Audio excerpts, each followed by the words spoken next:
My fiancé said, "You'll regret it if you ever leave after disrespecting me once again." I said, "We'll see." Then I left in a way she couldn't possibly predict. When reality hit her, she begged for another chance. Original post: I, 29 male, sat in my car outside the restaurant watching through the window as my fiancée Celeste, 27, laughed with her friends. Not just laughing, pointing at her phone. At my text asking where she was. An hour and 40 minutes late to our anniversary dinner. This wasn't new. 3 years together, 1 year engaged, and respect had become optional for her. But tonight was different. My phone buzzed. "Celeste, babe, stop texting. Or being so clingy. Having drinks with the girls, told you this morning maybe I hadn't received any message this morning. Checked 3 times, walked into the restaurant, her table went quiet when they saw me. Hey, you missed our anniversary dinner." Rolling her eyes. "Don't be dramatic, Marcus. We can literally eat any night," her friend Jade, snickering. "Someone's in the doghouse. He'll get over it. He always does." Turning to me. "Babe, you're embarrassing me. Just go home. I'll be there later." Me, "We need to talk. Now." "Oh my God, fine." To her friends, "See what I deal with." Outside, she crossed her arms. "What's your problem? It's just dinner." "It's not just dinner. It's our anniversary. It's you being 2 hours late. It's you laughing about it with your friends. You're being so sensitive. This is why I need space sometimes. You're suffocating." "I'm done, Celeste. This relationship is over." Her whole demeanor changed. Eyes narrowed. "You're not serious." "Completely serious. I'll move my stuff out this weekend." She stepped closer, voice dropping. "You'll regret it if you ever leave. You have no idea what you're throwing away. No one else will put up with you like I do. You'll come crawling back and I might not take you." "We'll see." What's that supposed to mean? It means we'll see. Enjoy your drinks. Left her standing there. She didn't know I'd already made arrangements. See, Celeste lived in my apartment. Not on the lease, just moved in gradually. Paid no rent because she was saving for our future. Her stuff had taken over everything. My gaming setup relegated to a corner. My office turned into her closet. My life compressed to make room for hers. She also didn't know I'd accepted a job offer in another state. Remote position with occasional office visits. Been planning it for weeks as her disrespect escalated. The anniversary dinner was my last attempt to see if anything was worth salvaging. Got my answer. That night, she came home at 3 a.m. Tried to slip into bed like nothing happened. "Celeste?" Whispering. "Babe, you awake? I'm sorry about earlier. Let me make it up to you." Pretended to be asleep. She'd apologize like this sometimes. Just words. No change. Next morning, Friday, she acted like nothing happened. Made breakfast, humming, kissing my cheek. "So what time is our makeup dinner tonight?" Me, "There isn't one. I told you, we're done." Laughing. "Come on, don't be like that. I said I was sorry." Me, "When?" "Last night. You were asleep but still." "Look, I'll make reservations wherever you want." My treat. "I'll be packing this weekend. You should find a new place." Her face hardened. "You're not dumping me, and I'm not moving. Try to kick me out, I'll make your life hell. You have no idea who you're messing with." Okay, that's it?" "Yeah, I need to get to work." She stomped off, slammed the bedroom door, texted my brother, "It's time, tomorrow morning." Him, "Truck's ready. See you at 6 a.m. Celeste spent Friday love bombing, cooked elaborate dinner, wore the dress I bought her last year, kept touching my arm, playing with her hair. "Remember our trip last summer? We were so happy. We can have that again." "That trip where you spent the entire time on Instagram and complained about the hotel I booked? I was just, I get cranky when I travel, but the good times, right? I'm tired, going to bed." "Celeste, it's 9 p.m. Long day tomorrow." She followed me to the bedroom. "You're really going to throw away 3 years? Over one dinner?" "It's not one dinner, it's a pattern. You know that? You'll never find someone like me." That's the point. She slept on the couch. Good. Made things easier. Saturday, 6 a.m. My brother arrived with his truck and 2 friends. I'd packed the essentials during the week. Clothes, electronics, documents, all in my car already. Now for the furniture. We worked fast and quiet, my gaming setup, my desk, my pre-Celeste furniture from storage, everything I'd owned before her colonization. Celeste woke up at 7:30 to voices and movement. Stumbling out in pajamas. Marcus, what are you doing? Me, moving out, like I said. You can't just, this is my home too. It's my apartment, my name on the lease, you're a guest. She tried blocking the door. Stop, we need to talk about this. My brother, ma'am, please move. Don't ma'am me, Marcus, tell them to stop. Me, almost done. You should probably get dressed. She ran back inside, heard her on the phone, yelling. Probably calling her mom or Jade. By 9 a.m., we'd loaded everything. I left the things she'd bought. Her decorations, the furniture she'd picked, looked weird without my stuff balancing it out, like a stage set missing half its props. Now dressed, frantic, where are you even going? You can't afford another place, you need me. Me, I got a new job, different state, start Monday. Her jaw dropped. Different. When were you going to tell me? I wasn't. We're broken up, remember? This is insane. You planned this? While pretending everything was fine? Like when you made plans to skip our anniversary while pretending you cared? She actually stamped her foot. That's different. I just lost track of time. For 2 hours? You're making a huge mistake. When this job doesn't work out, when you're alone in some garbage apartment, don't come crying to me. I won't. Handed her an envelope. Lease ends in 2 months. Landlord's number is in there if you want to take it over. Or find your own place, not my problem anymore. Update 1, 2 weeks later. Holy crap, the entitlement escalated fast. First week at the new job was great. Better pay, cool team, actual respect. Found a nice apartment 20 minutes from the office. Simple, clean, mine. Then Celeste found my LinkedIn. The messages started professional. Hope you're well, been thinking about us. Then desperate, please just talk to me, we can work this out. Then angry, you're a coward, real men don't run away. Blocked her, so she created new profiles. Blocked those too. Called my mom crying. Mom called me. Mom, Marcus, what did you do to that poor girl? Me, broke up with her after she disrespected me for the 1000th time. She says you abandoned her, left her with nothing. Left her in the apartment she's been living in rent-free for 2 years, so horrible of me. She's heartbroken. She's unemployed and about to lose free housing. Different thing. Yeah, forgot to mention, Celeste quit her job 6 months ago to focus on our wedding planning. Except we hadn't set a date or planned anything, she just wanted to be an influencer. Posted outfit of the day photos that got 47 likes. The real escalation came when she realized I wasn't coming back. Got a call from my old apartment complex. Landlord, Mr. Thompson, your ex-girlfriend is causing problems. Me, how so? Landlord, she's telling people you still live here, had food delivered under your name. When the delivery guy asked for you, she claimed you were in the shower. That's weird. It's fraud. If it happens again, I'm calling the police. Then came the package notifications. Amazon alerts for orders I didn't make. Checked my account, she still had the password from when she'd order stuff on my Prime. $3,400 in pending orders. Clothes, shoes, makeup, a new laptop, canceled everything. Changed every password.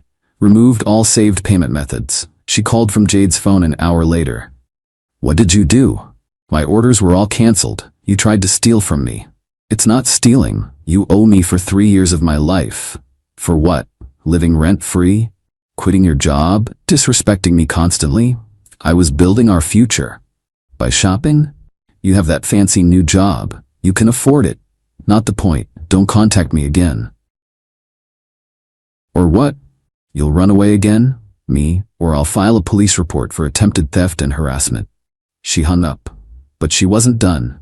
Posted on Facebook about her abusive ex who abandoned her homeless and penniless. Tagged mutual friends. Some believed her. Lost a few friendships. Worth it to lose people who'd believe her without asking my side. My brother sent screenshots. She'd posted photos of our apartment, now just hers, looking empty and sad without my stuff.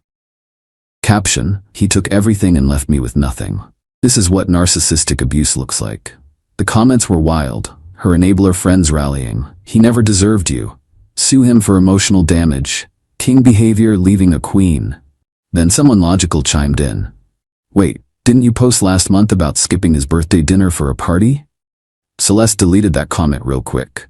But the best part? Reality was setting in. She had 6 weeks to find a new place. No job, no savings because she spent everything on clothes and drinks with friends.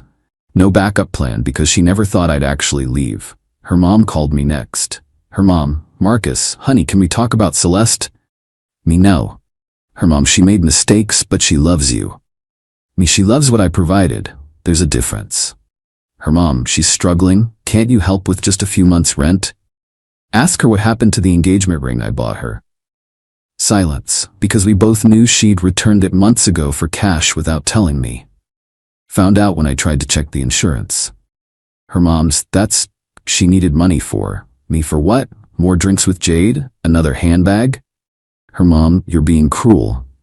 I'm being done. She wanted me gone. I'm gone. Choices have consequences. Hung up, blocked that number too. Got a notification from my credit monitoring. Someone tried to apply for a credit card in my name. 3 guesses who. Immediately froze my credit, filed a fraud report, saved all the documentation. She was getting desperate, and desperate Celeste was dangerous Celeste. Update 2. 1 month later, the extinction burst was spectacular, like watching a fireworks show of entitlement. Week 3, she figured out I wasn't coming back to save her. Tried a new strategy, mutual friends. Got a text from Aaron, college buddy. Hey man, Celeste reached out, says you guys had a misunderstanding. She seems really sorry. She stole my credit card info and tried to order $3,400 of stuff. That's not a misunderstanding. What? She said you were being financially abusive by not funding her shopping addiction after we broke up. Bro, she's been hitting up everyone for emergency loans. How much she ask you for? $500. Said you froze her accounts. Hope you didn't give it to her. Almost did. Thanks for the heads up. She went through our entire friend group with sob stories. Different amounts, different emergencies.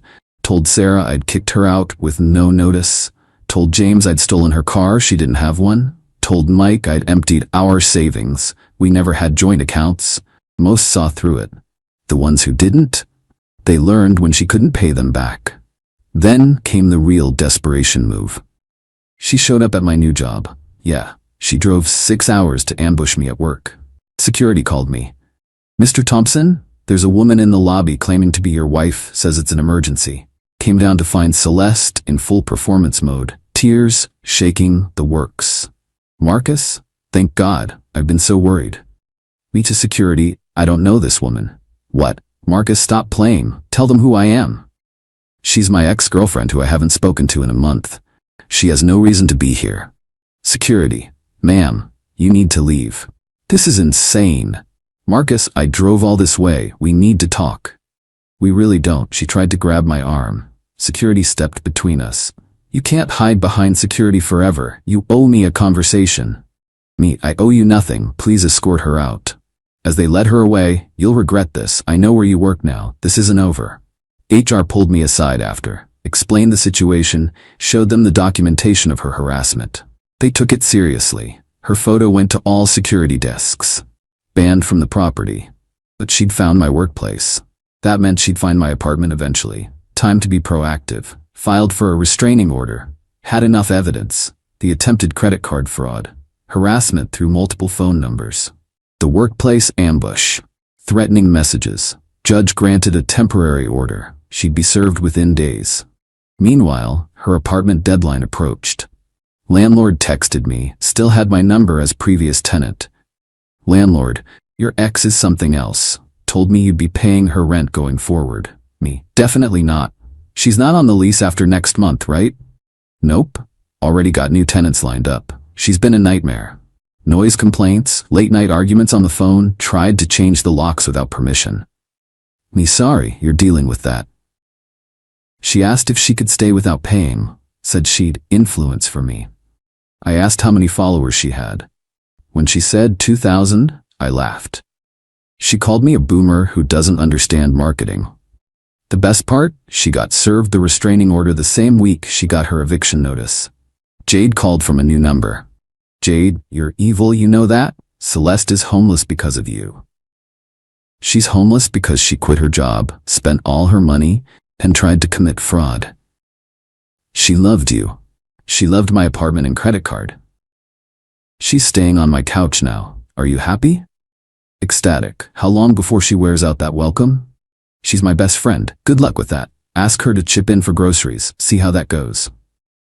Jade hung up, but I knew how this would end. Celeste was a terrible houseguest. Give it 2 weeks. I was wrong. It took 10 days. Final update. 2 months later. The complete collapse was almost sad. Almost. Jade lasted 10 days before kicking Celeste out. Apparently Celeste ate all the food without replacing anything, used Jade's makeup and ruined expensive palettes, had loud phone conversations at 3 a.m., invited random Tinder dates over without asking, borrowed Jade's credit card for emergencies, drinks. Jade texted me apologies. I get it now, she's impossible. Celeste bounced from couch to couch. Each friend learned the hard way why I left. The pattern was consistent. Move in, take advantage, get kicked out, play victim, repeat. Then she violated the restraining order, created a fake Instagram to message me, living my best life without you, just signed a modeling contract. Screenshot. Sent to lawyer, back to court. Judge wasn't amused, extended the order and added community service for violation. Celeste threw a tantrum in court. Celeste, this is harassment. He's trying to ruin my life. Ma'am, you're here for violating a restraining order. You contacted him, not the other way around. It was just Instagram, which violates the no contact order, 50 hours community service. Next violation means jail time. She tried representing herself to save money. It showed. The modeling contract, MLM scheme selling weight loss tea. Had to pay $500 up front for starter inventory. Classic Celeste. Eventually, she moved back with her parents 3 states away. Last I heard through the grapevine, working part-time at the mall, living in her childhood bedroom, telling everyone I manipulated the system against her, still posting about being a boss babe entrepreneur. Parents make her pay rent. Her mom sent one last message before I blocked her too. I hope you're happy. You broke my daughter. No. Celeste broke herself. I just stopped catching her when she fell. Me? Thriving. Love the new job. Made friends who respect boundaries. Started dating someone who actually shows up to dinner plans. Funny how peaceful life gets when you remove toxic people. Sometimes I remember her threat. You'll regret it if you ever leave. She was wrong. My only regret, not leaving sooner. The moral? When someone tells you you'll regret leaving them, that's usually the universe's way of saying run faster.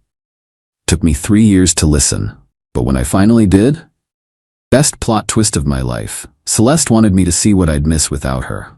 I did. Absolutely nothing.